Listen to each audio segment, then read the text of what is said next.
कहते हैं कि संबंधों में सियासत की गुंजाइश बन जाए तो फिर प्यार किसी कीमत पर प्यार नहीं रह जाता।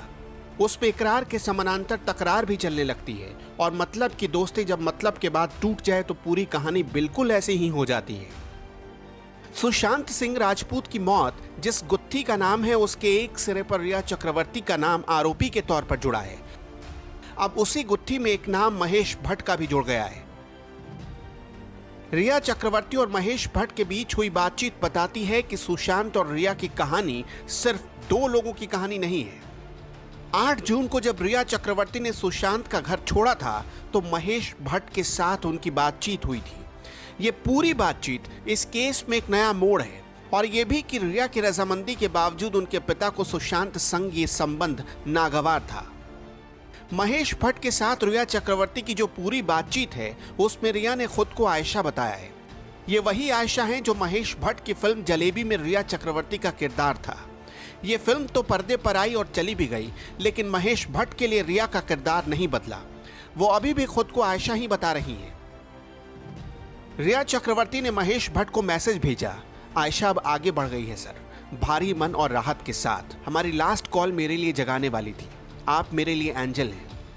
आप तब भी थे और अब भी हैं। इसके जवाब में महेश भट्ट ने लिखा, अब पीछे मुड़कर मत देखना, जो कभी नहीं हो सकता वो करके दिखाओ। तुम्हारे पिता को मेरा प्यार, वो अब खुश होंगे। इसके बाद रिया चक्रवर्ती लिखती हैं, अब कुछ हिम्मत मिल गई है और आपने उस दिन फोन पर मेरे पिता के बारे में जो कहा था उससे मैं उनके लिए और स्ट्रांग बन पाई।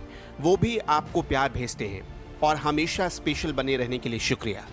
फिर महेश भट्ट लिखते हैं, तुम मेरी बच्ची हो, मुझे अब हल्का महसूस हो रहा है।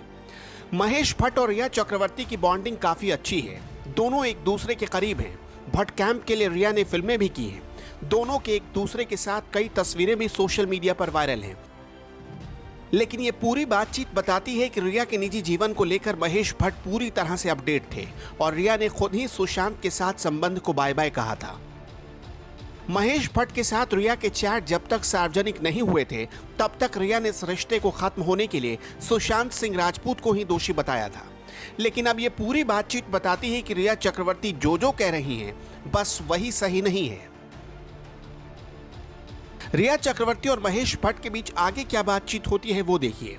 रिया चक्रवर्ती लिखती हैं, अरे मेरे पास कहने के लिए शब्द नहीं है सर, जो भी बेस्ट इमोशन है मैं आपके लिए फील करती हूँ। फिर महेश भट्ट लिखते हैं, बहादुर बनने के लिए शुक्रिया। ये पूरी बातचीत यहीं खत्म नहीं होती। जैसे जैसे महेश भट्ट और रिया चक्रवर्ती की बातचीत आगे बढ़ती है ये पता चलता जाता है कि रिया चक्रवर्ती और सुशांत के संबंध में कितना कुछ अधूरा रह गया था। रिया चक्रवर्ती लिखती हैं, नियति का धन्यवाद कि मैं आपसे मिली। आप सही हो, हमारे रास्ते इसी दिन के लिए मिले थे, एक फिल्म के लिए नहीं, बल्कि कुछ बहुत ही अलग। हर शब्द जो आपने मुझसे कहा है उसका मुझ पर काफी गहरा असर हुआ है। सुशांत सिंह राजपूत की मौत के मामले में अब सीबीआई की टीम भी पहुंच चुकी है, जो मौत की पूरी पड़ताल के साथ साथ ये भी पता लगाएगी कि रिया और सुशांत के टूटे रिश्तों का सच क्या है। क्या था सुशांत के टूट जाने का सच और क्या था सुशांत के उस फैसले का सच जिसमें उन्होंने मौत को ही गले लगा लिया।